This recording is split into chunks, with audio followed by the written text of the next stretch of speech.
So I tore all of my trellises down, pulled all my pumpkin vines and things out of the ground, and got a big pile of debris. Now some people leave that for compost in their stuff, but I'm getting ready to rebuild my beds, so I didn't want to leave anything to compost. Well, when I tore all of my trellises and stuff down, a lot of the boards come off with it. And as you can see, they broke off and everything. So I knew that was going to happen. And that's why I'm going to have to rebuild my beds. And you can see that the wood is rotted and everything. I've got 6 years use out of this.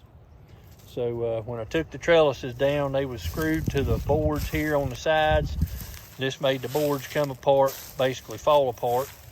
And so we're gonna pull this dirt to the middle and start building our raised beds, and we'll hopefully get that done over the winter. Well, folks, I told you I was getting my beds cleaned out and everything, and told you I was going to be replacing all of the raised beds I've got. Well, that is still an ongoing thing that we're planning on doing, and I'm thinking this time I might go with the metal sides and things, because this lumber here now was not treated, and it did last for 6 years. So I think I got a pretty good use out of it. Now I'm taking and cleaning out everything. I'm gonna go through here with a tater digger and get all the grass and stuff out of it, and pull the dirt to the center. And then over the winter, I'm going to build my beds back. And then I'll pull my dirt over to the sides, and then I'm sure I'm going to have to add some more dirt. But I'm coming in here and pulling all these old weeds and things that's come up on the sides. And they're not hard to do, folks. When you got this old black gold, it's easy to get in there. It's not like the old clay dirt that you run into. This stuff here, it just pulls right out. It's very easy to do. You don't have to worry about tilling it up or anything like it. It just comes right on out. Very easy. Just shake the dirt off of it, and there you go. Very easy to do. But we're going to put a little deer hunting on there here in a little bit. I want to show you what we get to see when we do a little hunting. And if you're not interested in deer hunting, you can click off. But this is what we're doing. We're prepping our garden for the fall and the winter, and going to get everything ready to go and go ahead and get our beds built and everything. See, this stuff's very easy to pull out, folks. That's why you want to use this black gold. This is nothing but leaf compost. And you can just go right in there and grab a hold of your stuff. It just shakes right out. The dirt is very, very loose. And you can really get a root system on your crops real quick. They take hold real good. They're easy to for the roots to expand and everything, give you a good sturdy crop, and a well-rounded crop. It's easy for it to absorb nutrients and things that way, and it's a lot easier on you because you don't have to grab a tiller. You don't have to have all that equipment that you would normally have to run a garden if you was doing it in the ground. There's a little more work to a raised bed to start with, but the outcome is a lot better because you can grow more crop in a raised bed, closer quarters, than you can in the ground, and you can get more out of less space. Well, here's why I'm thinking about doing metal. My son builds a lot of rabbit hutches on the side, and he has all this scrap metal. So I'm thinking about using this metal in my raised beds, repurposing the scrap metal that my son has left over. So he brings it out. And you can see, folks, like right here, this is the perfect height. This is the perfect height right here for green beans. You don't need but about 8 inches. I like to have all my beds 12 inches deep. But I may build a few that's 8 inches because I got several 8-inch pieces here. And, you know, there's no point in throwing anything away. So we'll just build these. And they're going to take a few more self-tapping screws to hold these on. But we're going to do that. We'll just reutilize it, repurpose it. No point in throwing it away. Welcome to Deep River Farm, friends. I appreciate you joining me here today. Wanted to give you a little information on some stuff that we've got going on. First thing is, we started out in the fall with a credit at Prince Propane of roughly $21,000, and we've had a lot of cold weather. There's been about 6 loads of big loads of propane go up into the mountains, and then we filled up the trailers again, and we're starting to run down. It does not take long when you're hauling 103 bottles at a time at $10 a cylinder to run through some money. And if you folks will check the post here on Deep River Farm, if you'd like to donate to Prince Propane into the account that Bethel Wesleyan Church has set up, you will see the account number and you'll see the picture of Prince Propane. And you can call the number down there and tell them you want to contribute to that account number, and that money will go into that account to help get propane for those that are in need in western North Carolina. The second thing is Brother Bud called me yesterday, and CRI was out of propane. They had called and said they was going to need some propane. The relief center was completely out. But Brother Bud was going to have to get a trailer down to Prince to get it full or filled up. And he was taking one to Bee Log. They had called. They had ran out of propane. So he could only make the one run today because they were having their barbecue fundraiser or a barbecue today and the work day at Bee Log. That's at 55 Bee Log Road in Burnsville. Anybody's in driving distance, they can run by and check it out. So Brother Bud was going to be cooking some barbecue and getting some propane up there and kind of helping out with Chrissy up there at whatever they need to do, as well as some volunteers. So yeah, when you take 6 great big loads up there, plus the propane tanks that can go in the back of the bed, you're looking at over 600 canisters or cylinders going up, and then you fill them trailers back up again and sending them up again. That takes up quite a chunk of change.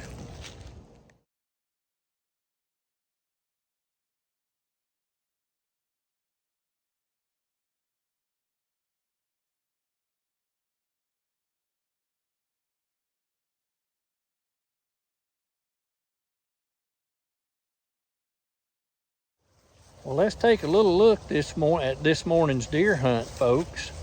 Keep your eyes peeled, keep your ears open. You may hear some turkeys in the background, and you're going to see some deer.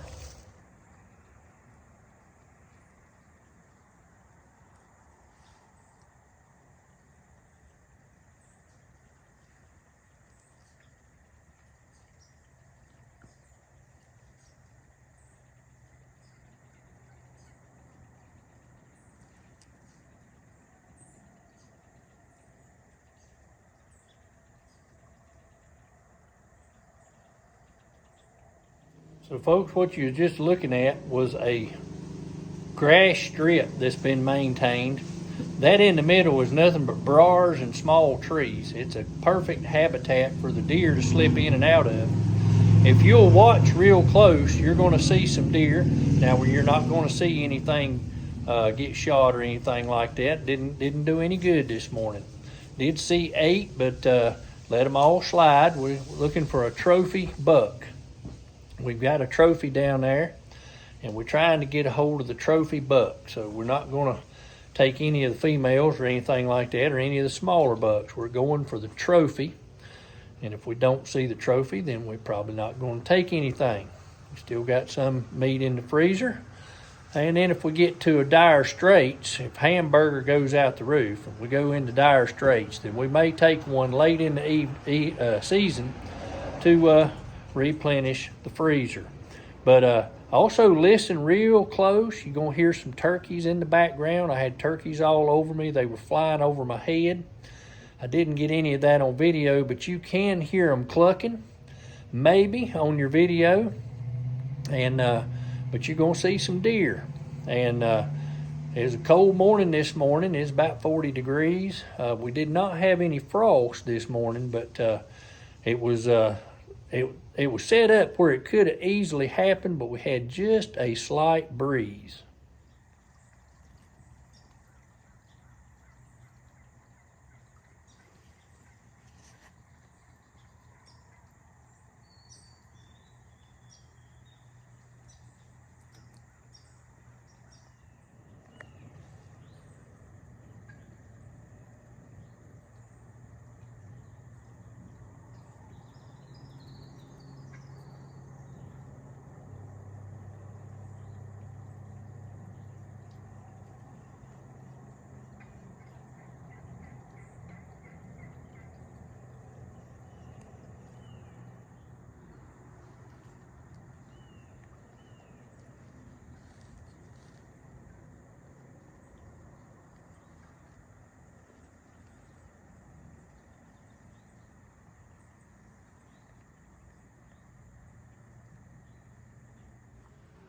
Well, folks, did you hear that turkey in the background? A calling, clucking. Whoops, just dropped my chalk. So, just in case you didn't recognize the sound, I'm gonna get my turkey call out. This belonged to my grandfather, the one that started Deep River Farm. This was his turkey call, and what I'm gonna do is I'm gonna mimic the sound of that turkey, so you folks can hear it and know what it is in the background. Right now I'm putting some chalk on my call stick, and then I'm gonna take my box call here, and let me get it chalked up good. Get some chalk on that so we can have it here. That's what it sounds like. Hear it, folks?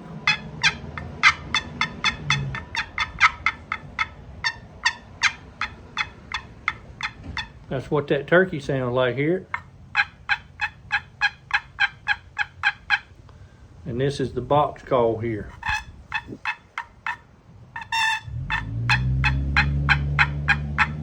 That just so you'll know what you're listening for.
Well, folks,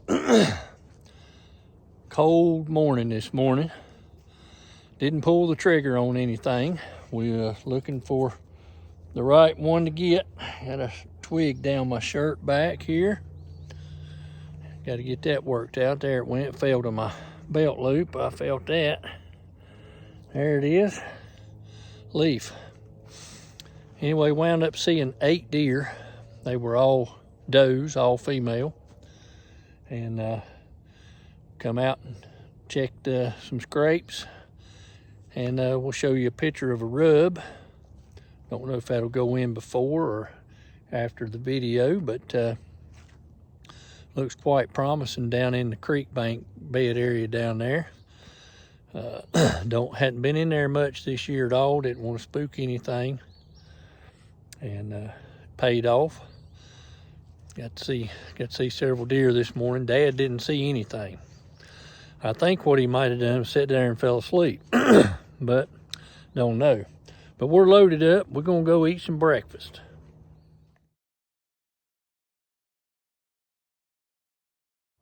Well, folks, I appreciate you joining me here today on Deep River Farm. I hope everybody has a blessed day.